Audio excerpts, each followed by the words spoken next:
Hello and welcome back to my channel Fly High with Priya. In this video, I'll be discussing the summary of the novel That Long Silence, which is written by Shashi Deshpande.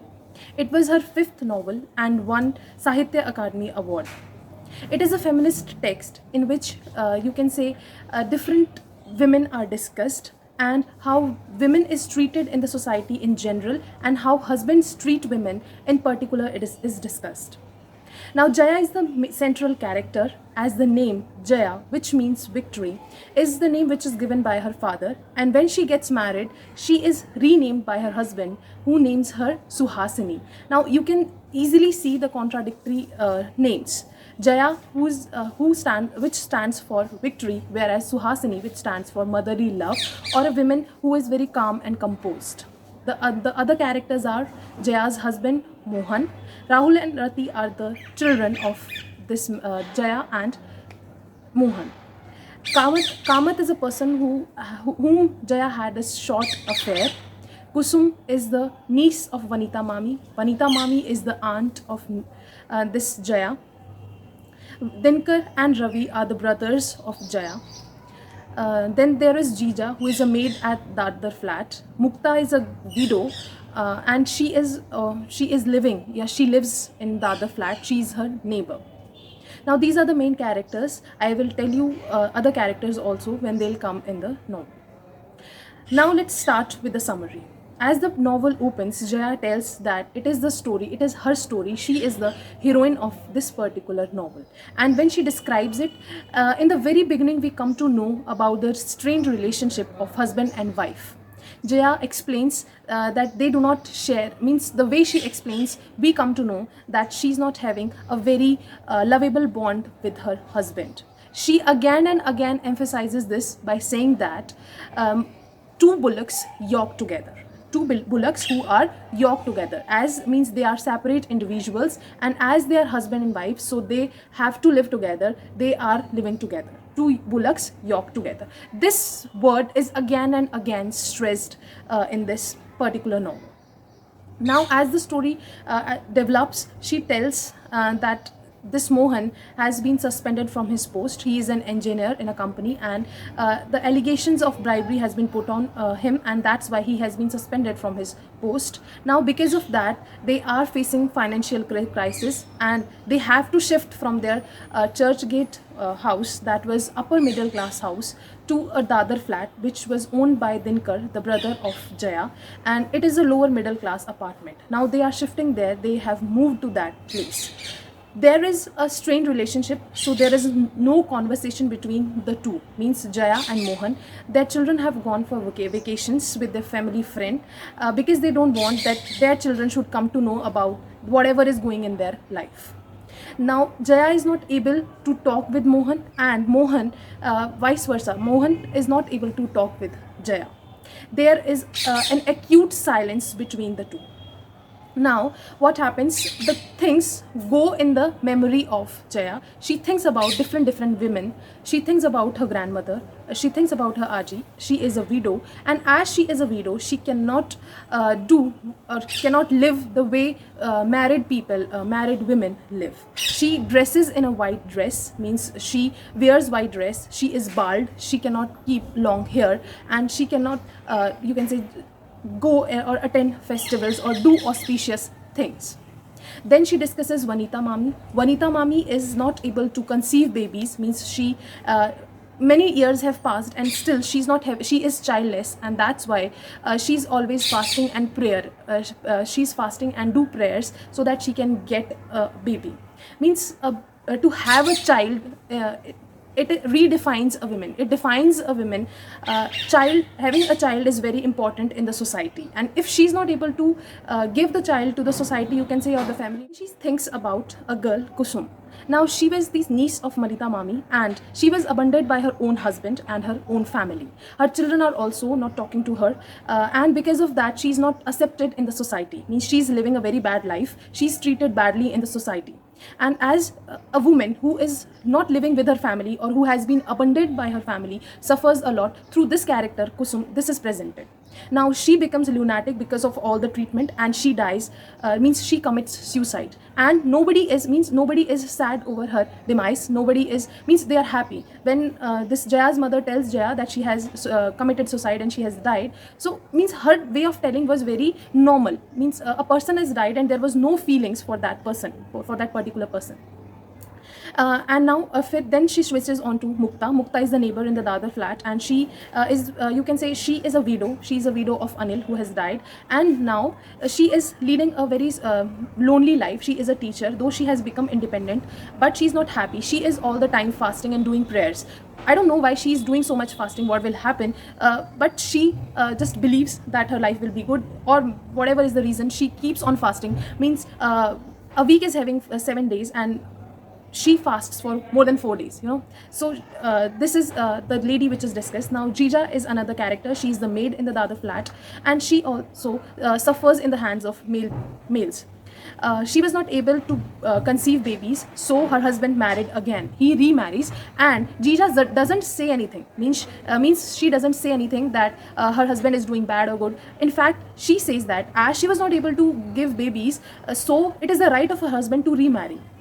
You can see the mentality of women, and as he has married, so he's having a son, and they are grown ups now. She's an old woman now, so her half daughter-in-law, you can say, she also suffers a lot. This lady is always seen pregnant, and she is the one who is support. These two ladies are supporting the family, and this person, half son of Jija, is a drunkard, and he never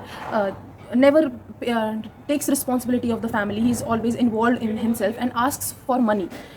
And then she talks about the Mohan's mother. Now Mohan is very much, you can say, Mohan considers her mother very strong. He says that she was full of strength. And why he considers her mother strong, his mother strong, the reason is that she endured all those operations or suppressions or the cruelty of her father silently. And Mohan thinks that the person or the woman who just takes all the suppressions quietly is a very strong woman. This Mohan's father was very cruel. He used to behave in a very bad way. He used to beat her mother, and he used to throw food, and means very short-tempered kind of person was Mohan's father. And Mohan is, he is not cruel, but he is somewhat, you can say, like that, like his father only. Now what happens, that this as the story goes on, all these things are going in her head, and and there is no, you can say, outer conversation with these of these two, Jaya and Mohan. They are living. Mohan is, you can say, Mohan has become very angry. He is not happy as he has been suspended. So you can say, see the mental trauma. Now you can just he is not happy, and he's always in tension, and he's always angry or irritated. Now what happens, it is found that Rahul, the son of Jaya and Mohan, as he was there for vacations, he has ran away from that particular family. As he was there with the family now, so he has ran away, and nobody is able to find. So Jaya and Mohan, they get a call, and means, you can say, Jaya at that very particular time, she was not, you can say, in a panic.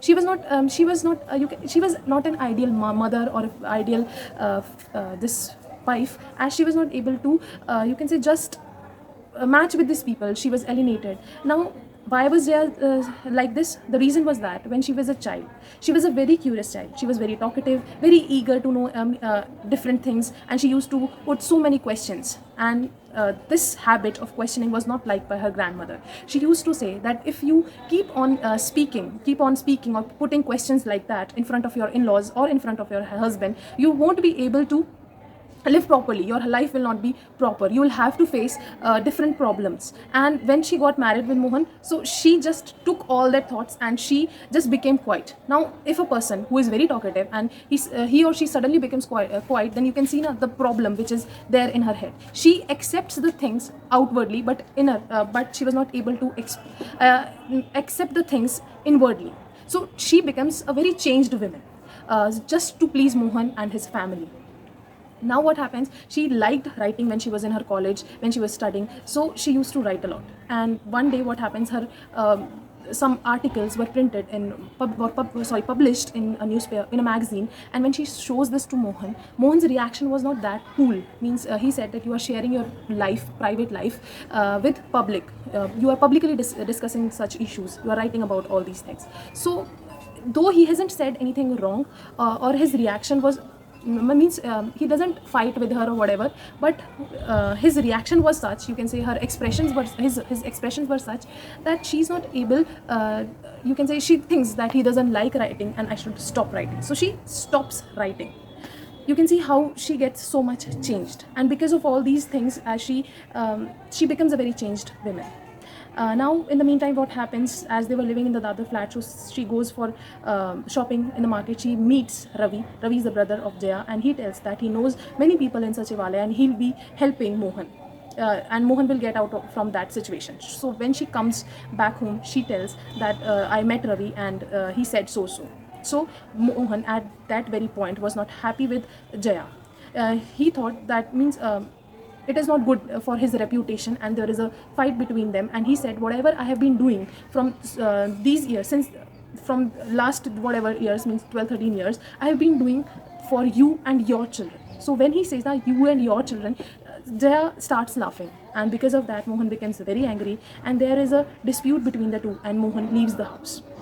Now, as he leaves the house, he doesn't return in the evening also. So because of that, Jaya was, you can say, all those things that a woman cannot live without a man defines women, all these things were going in her head, and she becomes very, you can say, sad and very nervous, and she just runs here and there in search of Mohan. She even goes to Churchgate, their apartment, but she doesn't find him there also. And what happens in that frantic moments, she just becomes unconscious, and Mukta is the one who comes to her rescue, and she's the one who takes care of this lady Jaya, and even Jija also takes care of this Jaya. Now, after 2 days, she regains her consciousness, and Mohan hasn't still come to that place. So Mukta, there is a conversation between Mukta and Jaya. Mukta very well tells that you don't like Mohan. I know about the affair between you and Kamath. Kamath was the neighbor of this Jaya in Dadar flat when they were living in Dadar flat, and she says that I saw you coming down from his flat the day when he died. So Jaya accepts that yes, she was not able to help Kamath. She knows that she is the one who is responsible for Kamath's death, because she says that I was not able to help him because of the reason that if she will help Kamath and will take him to the hospital, then she won't be able to answer the questions which Mohan will ask. Mohan will surely ask, now what you were doing in that apartment and how did you come to know, means their relationship will be destroyed. That's why she doesn't help a person who was dying. Means it is such a bad thing, but out of desperation she doesn't tell anyone. Now she was feeling quite relieved. There is a conversation between Mukta and Jaya, and Jaya says that now I should end the guerrilla war which was going between Jaya and Mohan since marriage. She needs to end this war, and she says that now I will stand for myself. I will surely talk to Mohan, and we'll sit and talk. I will never remain silent again in my life. All the problems will be discussed by me, and means I'll redefine my relationship. So they were not having good relationship, but she doesn't, you can say, now it has been a trend now, if there is no mutual understanding, then the couple separates or they get divorced. But she doesn't opt this path. In fact, she says that she will sit and she will talk, she will speak and will let Mohan speak. She will speak and she will listen. And this is you can say, there is a very transformation in the character of Jaya. When the novel opens, she was very, you can say, very sad. She was alienated from her life. She was all the way accepting the things, and now she is not accepting the things as they are. She has become a new Jaya, and she says that she will speak, she will stand for herself, and there will be no silence between them. That long silence which has been prevailed will not be there in their relationship. So on this very note, and sorry, I have forgotten that she receives a letter that Mohan is returning, and whatever the allegations were there, he's free from those allegations, and Rahul is also returning with her Chachu, and means the family will be reconciling. So this was the summary of That Long Silence. I hope the summary is very much clear, and please do tell me that whether the step which Jaya took, that she will redefine her relationship with her husband, is good, or she should have left Mohan. Now thank you for watching.